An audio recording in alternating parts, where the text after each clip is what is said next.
that there's a UFO hidden under the Dreamy Draw Dam, just north of Phoenix, Arizona. Cool stuff here. It's supposedly part of a literal UFO cover-up of a crash that took place in 1947, the same year as the famous Roswell incident of, if you must know that if you're into ufology or you're listening to this program, Roswell 47, biggest story in history. Stan Freeman, he was on the program. Stan the man. Stan the man. You gotta love Stan. The area is now a city.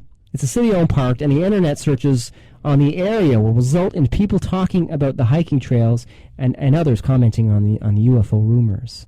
There's a whole bunch to this story. The rumor most likely started from an alleged UFO crash written about in two popular UFO books, the first being Frank Scully's Behind the Flying Saucers, published in 1950. This guy was at the forefront of UFO research, and this was one of the UFO books to make the story big. And then there's Chris Carter, writer for the X-Files television show.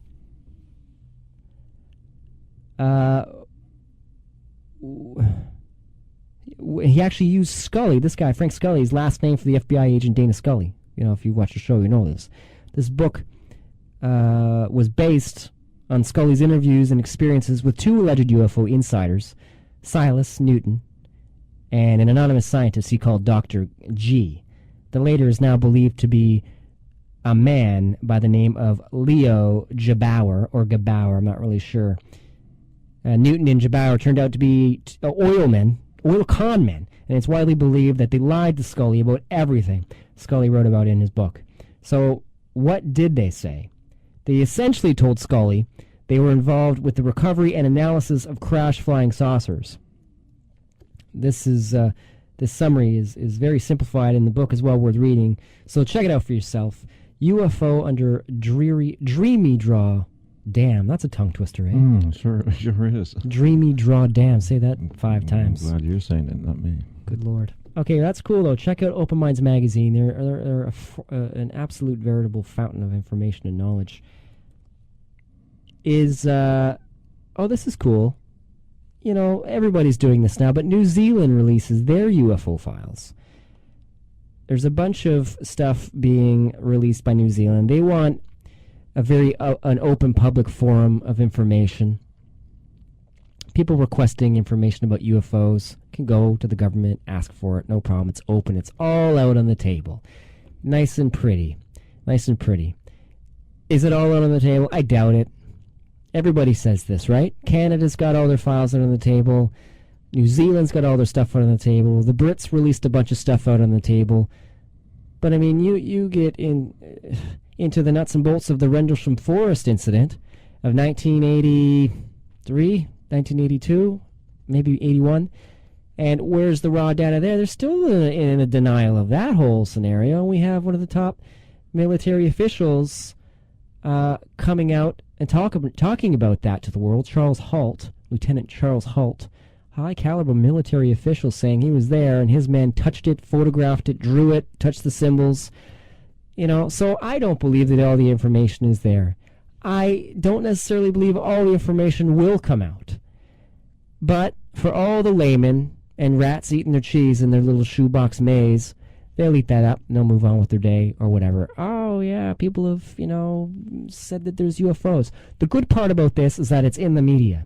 People are being made aware of a UFO presence. They're not saying, okay, here's all our information on extraterrestrials. Here's all our information on what we know about UFOs. No, they're releasing information that says, we are aware of unidentified flying objects and craft. Now you be aware. And it's almost a type of slowly deprogramming or desensitization to the idea of alien and extraterrestrial investigation of us and our place in the cosmos, or coexistence with us, or an interdimensional visitation. Whatever it is, it's happening.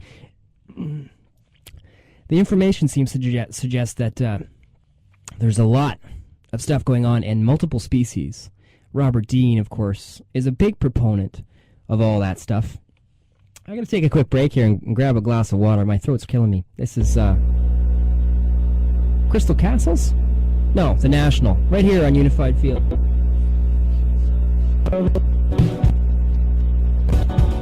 not know what all the troubles are for. Give them ice for their fever.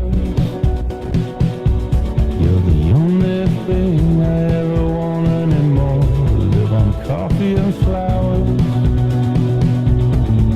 Try not to wonder what the weather will be. I figured out what we're missing. Tell you miserable things after you are asleep. Now we'll leave the Silver City, 'cause all the silver girls gave us black dreams. Leave the Silver City, 'cause all the silver girls, everything means everything. It's a Hollywood summer. You never believe the shitty thoughts I think. Meet my friends out for dinner. When I said what I said, I didn't mean anything. We belong in a movie. Try to hold it together till our friends are gone. We should swim in a fountain. Do not want to disappoint anyone. Now we'll leave the Silver City, 'cause all the silver girls gave us black dreams. Leave the Silver City to all the silver girls. Everything means everything. I was afraid I'd eat your breast. I was afraid I'd eat your breast. 'Cause I'm evil. 'Cause I'm evil. I'm a confident liar. Have my head in the earth, so you know where I'll be. I'll try to be more romantic. I wanna believe in everything you believe. If I was less than amazing, do not know what all the troubles are for. Fall asleep in your branches. You're the only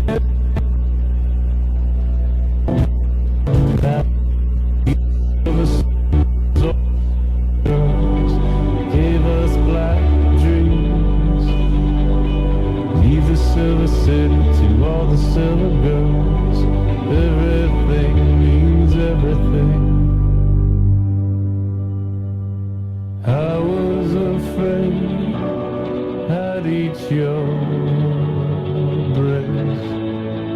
I was afraid I'd eat your breast. 'Cause I'm evil. 'Cause I'm evil.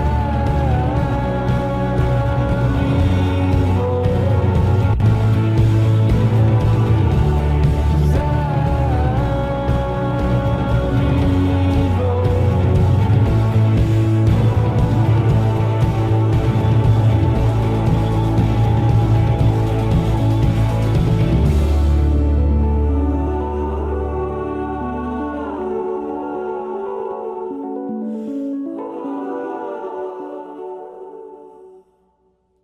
And that, you know, everybody, is the National, a beautiful Canadian band. Tearing holes in the musical world. They're really, really magical, and I love having them on the show. I've had them on before, earlier in season 1. Good stuff. We've got a lot of content. Sorry about that little break there. I really needed a drink of water. I talked myself into dryness. Lots of stuff to talk about. We only have a few minutes left on the board here, really, before we drop this Yvonne Smith interview on you. I know it seems to be a long forbear into, initiate this interview, but there's a lot of news going on, and I haven't been able to give you current stuff in a while. So I wanted to make sure you got the straight dope first, so you can go ahead and talk to all your friends at school and college and universities or wherever you are and spark up debate, even at the water cooler. It's good to speculate. Because if you don't turn the wheels in your brain, you're stagnant, you're idle, and you're not going anywhere. You got to keep your mind alive and keep your creation and your spirit moving. Because if you're not going up, where are you going? And so that's why I like to feed you all this stuff. A new story here. It's not new for the individual or the family, and it's highly unfortunate, but an ex-government official, Mr. Stanley Fulham, died. This is from the end of December. Jason McClellan of Open Minds put this together, and Stanley Fulham, the retired Royal Canadian Air Force captain and UFO researcher, died on December 19th, 2010, after reportedly losing battle with cancer, which is a terrible loss to see anyone in our Air Force translate to the next level.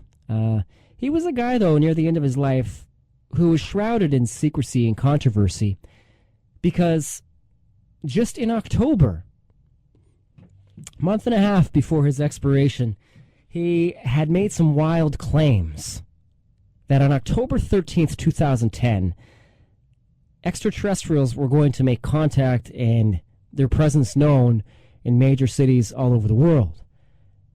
Now, the controversy is this, that on October 13th, there were indeed multiple huge sightings from big city centers globally of UFO activity. A lot of these things were thought to be balloons. A lot of them were legitimate UFOs. But debunkers will always come out and say it's a terrible coincidence, or he's an outright liar, or we don't want to believe it. But if Stanley Fulham made a claim like that, it's like winning the lottery for all of these UFO sightings to happen on this particular day. I mean, are there that many extraterrestrials or entities or whatever they are visiting that you can pick any random date and they just show up all over the world? Who the hell has given Fulham the information? That's my question. And how did he know? And earlier in the season, I had Stan Romanek on, the world's most foremost contemporary popular UFO abductee. You know, the guy who had the alien videos on YouTube, looking in his window, peeking in his window, looked like a puppet coming from around the corner in one of them. I confronted them on some of these videos in our interview. He said the same thing. He said, I've got a source in the government that says October 13th, something's coming down the pipe. And sure enough, Stanley Fulham made this claim. It happened. Debunkers are going to say it didn't, but the videos speak for themselves. I mean, it happened everywhere. I don't know. Very coincidental. But hopefully, Air Force captain and UFO researcher Stanley Fulham is in a better place. We bow our heads to him for his service in our Air Force. December 19th, 2010. He'll be missed. False claim about UFO attack fools many. Again, I feel a little bit duped by this because I made mention of this on the last broadcast of the Unified Field. Dad, did you listen to the last one that I had with Alejandro Rojas 2 weeks ago? Yes, I did. You did? Well, on that one, I mentioned in the news that there was an astrophysicist that claimed that 3 massive objects were about to enter our solar system and possibly connect with the Earth. And coincidentally, wait for it, December 2012. I recall that. Yeah.